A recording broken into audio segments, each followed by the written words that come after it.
Alright, so boom. Welcome to the season finale of the Real Housewives of F1. This is episode 10. This is the final episode of Drive to Survive. And we're going to talk about it. We're going to talk about Max winning his fourth championship. Yep, I'm going to just say in the beginning, spoiled it. He won. Not a surprise, honestly, from all the chaos that I've talked about earlier.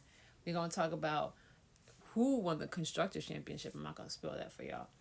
And we're just going to wrap it up in a nice, pretty little bow. So let's get started. So we already know who this is. This is Max Verstappen. This is Max Verstappen, and this is Brazil. And the reason why is because beforehand, and I love Lewis. You know, I'm the Lulu for Lulu. Lewis was the king of Brazil, coming back from 10th place into first place and winning a race in 2020, I think, or 2019, something like that. Beautiful. Or 2021, masterclass, honestly. A beautiful masterclass of how you run a race in Brazil. But I am so sorry. Max Verstappen just really had to win up this man because in the rain, Max Verstappen started 17th on the grid. P17. Max Verstappen started in the back. And he worked his way up all the way to P1. Yes, he did. Yes, he did. I don't know how he did that. Who knows? I couldn't even tell you how he did that. But all I know is he didn't get a good qualifying because, like I said in the previous video, Brazil was a mess. It was raining during qualifying. It was raining during the race. So because it rained during qualifying and someone spun out while he was trying to get his fastest lap in, he didn't get to put in fastest lap. He ended up being P17 and had to start from 17th place. Within the first lap, he gained like 10 places. I might be over-exaggerating. He gained a lot. He made up half the grid in damn near the first lap. It was actually insane. This man was on another level. And this kind of just cemented, because like during this time at Brazil, he was still fighting with Norris for the championship. Everyone was like, yo, McLaren got the faster car, but is Norris ready? And this just went to show you, Max said, yeah, nah. Like, I'm a driver for real. And you gonna watch me work. And he put in that work. I was like, yo, I'm not the biggest Max fan, but I had to tip my hat to that one. I said, yo, he got that. 17th to first in rain. He was dusting them hoes.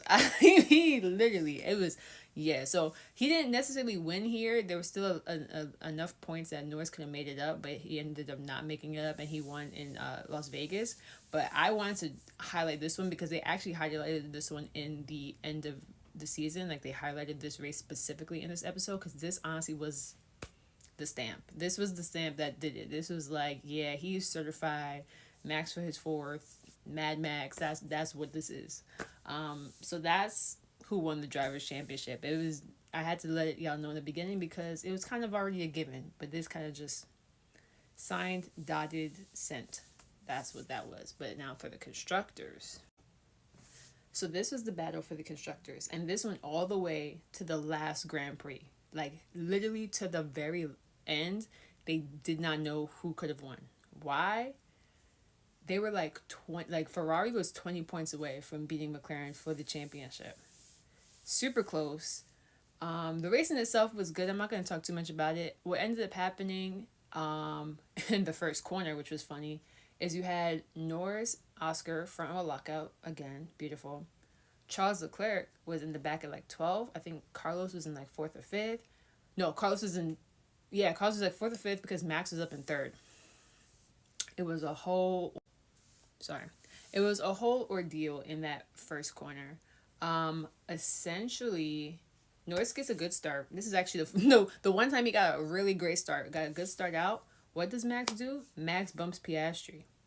He bumps Piastri all the way damn near towards the back. Like, he went off the road and he can't just rejoin right in the middle. So he had to kind of wait for some of the cars to go and rejoin at the back. So now they basically only have one driver that's trying to get them to win the constructors. But because they're already up in points, like, it's okay. Once he was in first, they were still kind of good.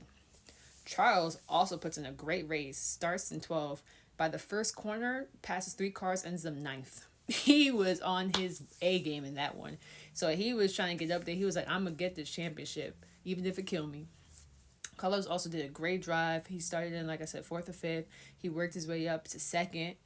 But in the end, Norris held them off. They held off for as long as they can. Even in the last lap, like Charles was like this, like if I'm, because I think Charles ended up being in third. Like it was this close. Like Charles is third, Carlos is second, Lance is Norris is first.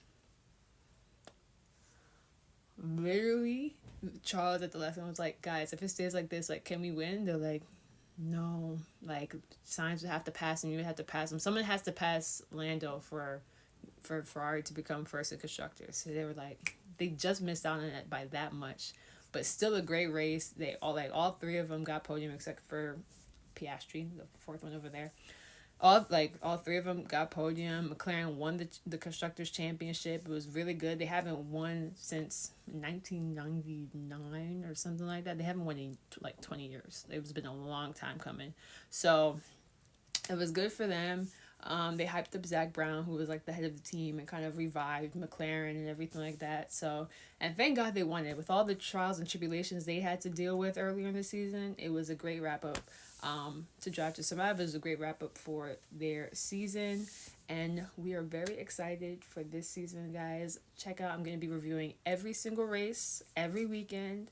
It might not come out on time because these races are like at 12 o'clock in the morning, so maybe y'all get the recap on Monday, maybe y'all get the recap on Tuesday.